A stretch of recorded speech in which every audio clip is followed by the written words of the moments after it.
Yes అక్కడ భద్రాద్రి కొత్తగూడెంలో ప్రతినిధి నవీన్ మనకు అందుబాటులో ఉన్నారు. ప్రధానంగా చూసుకుంటే అక్కడ భద్రాద్రి జిల్లా ఇల్లందు బీఆర్ఎస్లో అసమ్మతి రాఘం వినిపిస్తోంది.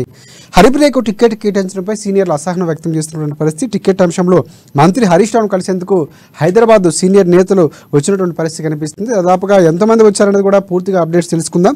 హరిప్రియకు టికెట్ ఇవ్వదని వారు డిమాండ్ చేస్తూ ఉన్నారు.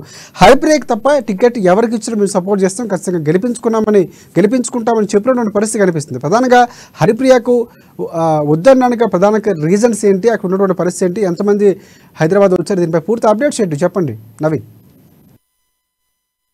రాజశేఖర్, ఏదైతే తెలంగాణలో మరో కొద్ది రోజుల్లో ఎన్నికలు ఉన్న నేపథ్యంలో ఇటు భద్రాద్రి జిల్లాలో అయితే అధికార బీఆర్ఎస్ పార్టీకి వర్గపూర్ అనేది ఒక తలనొప్పిగా మారిందని చూపొచ్చు.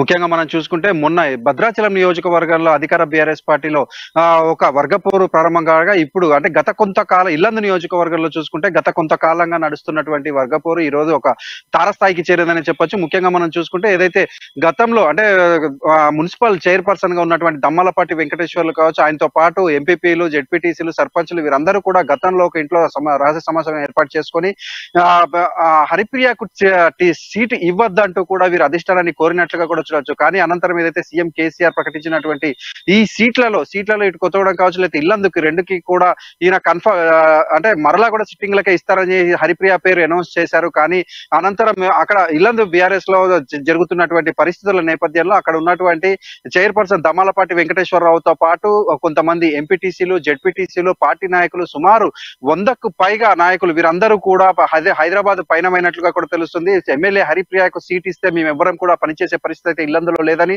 ఒకవేళ మమ్మల్ని కాదని సీట్ ఇస్తే మాత్రం పార్టీకి మేమైతే సపోర్ట్ చేయలేమని వీరందరూ కూడా ఒక అల్టిమేటం జారీ చేసేందుకు హైదరాబాద్ బయలుదేరారు. హైదరాబాద్ లో హరీష్ రావు తోటి మంత్రాలు అంటే హరీష్ రావుకి వీరు గొడవ వినిపించుకునే అవకాశం కూడా ఉన్నట్లు మనకు తెలుస్తుంది. మొత్తంగా మనం చూసుకుంటే ఇల్లందులో చూసుకుంటే ఇప్పుడు ఇటు హరిప్రియ కావచ్చు, హరిప్రియ భర్త అయినటువంటి హరిసింగ్ చేస్తున్నటువంటి ఒంటెత్తు పోకడలు, అదే విధంగా ఈ యొక్క పార్టీలో ఆయన ఒక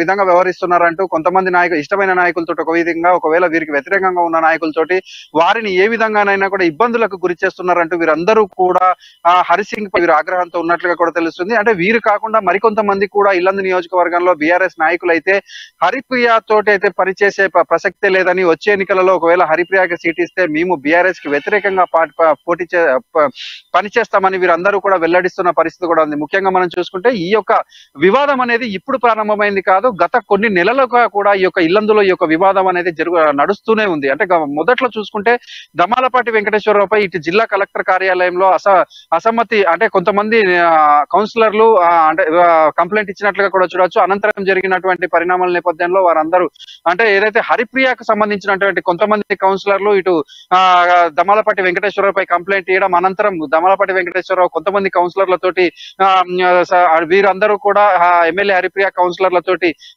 అంటే వీరిద్దరి వైరం వల్ల ఇటు ఇల్లందు మున్సిపాలిటీ అయితే ఒకప్పుడు సీఎం కేటీఆర్ నోట అంటే శభాష్ అనిపించుకున్నటువంటి మున్సిపాలిటీ ఇప్పుడు అంటే పనులు ఏవి జరగకుండా చాలా ఇబ్బందులు పడుతున్న పరిస్థితి ఉంది. ఇప్పుడు మున్సిపాలిటీ పరంగా చూసుకుంటే ఇప్పుడు వీరు, అదే విధంగా ఇప్పుడు హరిప్రియ నాయక్ అంటే ఎమ్మెల్యే వర్సెస్ దమ్మాలపాటి వెంకటేశ్వరరావు అన్నట్టు ఇప్పుడు ఇల్లందు రాజకీయాలు అయితే తయారయ్యని కూడా చూడొచ్చు. ముఖ్యంగా మనం చూసుకుంటే ఏదైతే ఇప్పుడు వచ్చే ఎన్నికలలో అంటే అక్టోబర్ మొదటి వారంలో మనకి నోటిఫికేషన్ గత కొద్ది రోజులే ఉన్న నేపథ్యంలో ఇటువంటి అంటే ఈ వర్గపూర్ అయితే అధికార బీఆర్ఎస్ పార్టీకి ఒక తలనొప్పి అని చెప్పొచ్చు.